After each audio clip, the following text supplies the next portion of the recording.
ನಮಸ್ಕಾರ. ಶುಭ್ಮನ್ ಗಿಲ್ ಮತ್ತು ಶ್ರೇಯಸ್ ಅಯ್ಯರ್ ಅವರ ಆರ್ಭಟವನ್ನ ಕಂಡು ದಂಗಾದರು ಆಸೀಸ್ ದಿಗ್ಗಜರು. ಬಳಿಕ ನೀಡಿದರು ದೊಡ್ಡ ಹೇಳಿಕೆ. ಹಾಗಾದ್ರೆ ಸುದ್ದಿಯ ಸಂಪೂರ್ಣ ಮಾಹಿತಿ ಏನು? ಅಷ್ಟಕ್ಕೂ ಟೀಂ ಇಂಡಿಯಾ ಇಂಗ್ಲೆಂಡ್ ವಿರುದ್ಧದ ಮೊದಲ ಏಕದಿನ ಪಂದ್ಯ ಗೆದ್ದ ಬಳಿಕ ಆಸೀಸ್ನ ದಿಗ್ಗಜ ಆಟಗಾರರು ಹೇಳಿದ್ದೇನು ಗೊತ್ತಾ? ಹೀಗೆ ಇದರೆಲ್ಲದರ ಬಗ್ಗೆ ಈ ವಿಡಿಯೋದಲ್ಲಿ ತಿಳಿಸ್ಕೊಡ್ತಾ ಹೋಗ್ತೀನಿ. ಆದ್ದರಿಂದ ದಯವಿಟ್ಟು ಈ ವಿಡಿಯೋವನ್ನ ಕೊನೆವರೆಗೂ ನೋಡಿ. ಆದರೆ ಅದಕ್ಕಿಂತಲೂ ಮುನ್ನ ಯಾರಿನ್ನೂ ನಮ್ಮ ಚಾನೆಲ್ಗೆ ಸಬ್ಸ್ಕ್ರೈಬ್ ಮಾಡಿಲ್ವೋ ಸೊ ದಯವಿಟ್ಟು ಈ ಕೂಡಲೇ ನಮ್ಮ ಚಾನೆಲ್ಗೊಂದು ಸಬ್ಸ್ಕ್ರೈಬ್ ಮಾಡಿ. ಹೌದು, ನಾಗ್ಪುರದ ವಿದರ್ಭ ಅಂತಾರಾಷ್ಟ್ರೀಯ ಕ್ರೀಡಾಂಗಣದಲ್ಲಿ ನಡೆದ ಭಾರತ ಮತ್ತು ಇಂಗ್ಲೆಂಡ್ ನಡುವಿನ 3 ಪಂದ್ಯಗಳ ಏಕದಿನ ಸರಣಿಯ ಮೊದಲ ಪಂದ್ಯವನ್ನ ಟೀಂ ಇಂಡಿಯಾವು 4 ವಿಕೆಟ್ಗಳಿಂದ ಭರ್ಜರಿಯಾಗಿ ಗೆದ್ದುಕೊಂಡಿದೆ. ಇದರೊಂದಿಗೆ ಸರಣಿಯನ್ನ ಗೆಲುವಿನೊಂದಿಗೆ ಶುರು ಮಾಡಿದೆ ಸ್ನೇಹಿತರೆ. ಇದಕ್ಕೂ ಮುನ್ನ ಈ ಒಂದು ಪಂದ್ಯದಲ್ಲಿ ಟಾಸ್ ಗೆದ್ದಂತ ಇಂಗ್ಲೆಂಡ್ ತಂಡದ ನಾಯಕ ಜಾಸ್ ಬಟ್ಲರ್ ಮೊದಲು ಬ್ಯಾಟಿಂಗ್ ಮಾಡುವ ಆಯ್ಕೆಯನ್ನು ಆಯ್ದುಕೊಳ್ಳುತ್ತಾರೆ. ಅದರಂತೆ ಮೊದಲು ಬ್ಯಾಟಿಂಗ್ ಮಾಡಿದ ಇಂಗ್ಲೆಂಡ್ ತಂಡವು 47.4 ಓವರ್ಗಳಲ್ಲಿ 248 ರನ್ ಕಲೆ ಹಾಕಿ ಆಲ್ಔಟ್ ಆಗಿತ್ತು.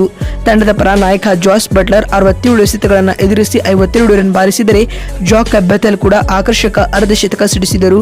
ಇನ್ನುಳಿದಂತೆ ಟೀಂ ಇಂಡಿಯಾ ತಂಡದ ಪರ ರವೀಂದ್ರ ಜಡೇಜಾ ಹಾಗೂ ಹರ್ಷಿತ್ ರಾಣಾ ತಲಾ 3 ವಿಕೆಟ್ ಪಡೆದುಕೊಂಡರು. ಪಂದ್ಯ ಗೆಲ್ಲಲು 249 ರನ್ಗಳ ಗುರಿಯನ್ನು ಬೆನ್ನಟ್ಟಿದಂತ ಟೀಂ ಇಂಡಿಯಾವು ಉತ್ತಮ ಆರಂಭವನ್ನ ಪಡೆದುಕೊಂಡಿರಲಿಲ್ಲ. ಆದ್ಯಾಗೂ ಶುಭ್ಮನ್ ಗಿಲ್ ಮತ್ತು ಶ್ರೇಯಸ್ ಅಯ್ಯರ್ ತಂಡವನ್ನ ಗೆಲುವಿನತ್ತ ಕೊಂಡೊಯ್ದರು. ಇದರೊಂದಿಗೆ ಟೀಂ ಇಂಡಿಯಾವು ಮೊದಲ ಟಿ20 ಪಂದ್ಯವನ್ನ 38.4 ಓವರ್ಗಳಲ್ಲಿ 6 ವಿಕೆಟ್ ಕಳೆದುಕೊಂಡು 251 ರನ್ ಬಾರಿಸುವುದರೊಂದಿಗೆ 4 ವಿಕೆಟ್ಗಳಿಂದ ಮೊದಲ ಏಕದಿನ ಪಂದ್ಯವನ್ನ ಗೆದ್ದುಕೊಂಡಿತು.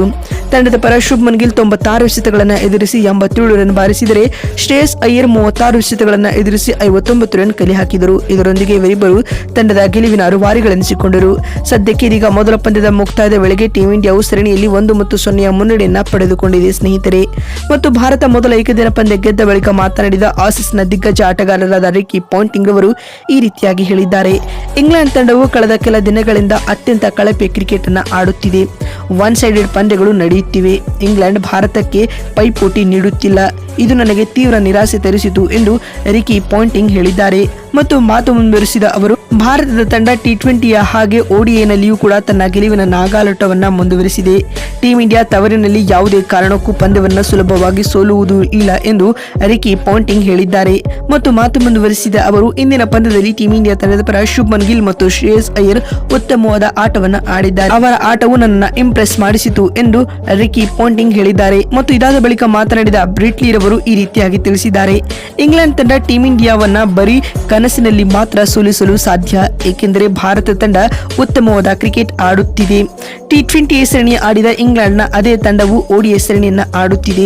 ಆದರೆ ಭಾರತ ತಂಡ ಹೊಸ ತಂಡದೊಂದಿಗೆ ODI ಕ್ರಿಕೆಟ್ ಆಡುತ್ತಿದೆ. ಟೀಂ ಇಂಡಿಯಾದ ಬಳಿ ಪ್ರತಿ ಫಾರ್ಮೆಟ್ಗೂ ಬೇರೆ ಬೇರೆ ತಂಡಗಳಿವೆ. ಹೀಗಾಗಿ ಭಾರತ ತಂಡ ಉತ್ತಮ ಕ್ರಿಕೆಟ್ ಆಡುತ್ತಿದೆ ಎಂದು ಬ್ರಿಟ್ಲಿ ಹೇಳಿದ್ದಾರೆ. ಮತ್ತು ಮಾತು ಮುಂದುವರಿಸಿದ ಅವರು, ಟೀಂ ಇಂಡಿಯಾವು ಇಂದಿನ ಪಂದ್ಯದಲ್ಲಿ ಉತ್ತಮವಾದ ಪ್ರದರ್ಶನವನ್ನು ನೀಡುವ ಮೂಲಕ ಪಂದ್ಯವನ್ನ ಗೆದ್ದುಕೊಂಡಿದೆ ಎಂದು ಆಸೀಸ್ನ ದಿಗ್ಗಜ ಆಟಗಾರರಾದ ಬ್ರಿಟ್ಲಿ ಹೇಳಿದ್ದಾರೆ. ನೋಡಿದ್ರಲ್ಲ, ಭಾರತ ತಂಡ ಮೊದಲ ಏಕದಿನ ಪಂದ್ಯ ಗೆದ್ದ ಬಳಿಕ ಆಸೀಸ್ನ ದಿಗ್ಗಜರು ಹೇಳಿದ್ದೇನು ಅಂತ ತಿಳಿಸಿಕೊಡುವ ನಮ್ಮ ಈ ಪ್ರಯತ್ನ ನಿಮಗೆ ಇಷ್ಟವಾಗಿದ್ದಲ್ಲಿ ತಪ್ಪದೆ ಈ ಕೂಡಲೇ ಈ ವಿಡಿಯೋಗೊಂದು ಲೈಕ್ ಮಾಡಿ. ಮತ್ತೊಂದು ವಿಡಿಯೋದಲ್ಲಿ ಸಿಗ್ತೀನಿ. ಅಲ್ಲಿವರೆಗೂ ನಮಸ್ಕಾರ, ಧನ್ಯವಾದಗಳು ಸ್ನೇಹಿತರೆ.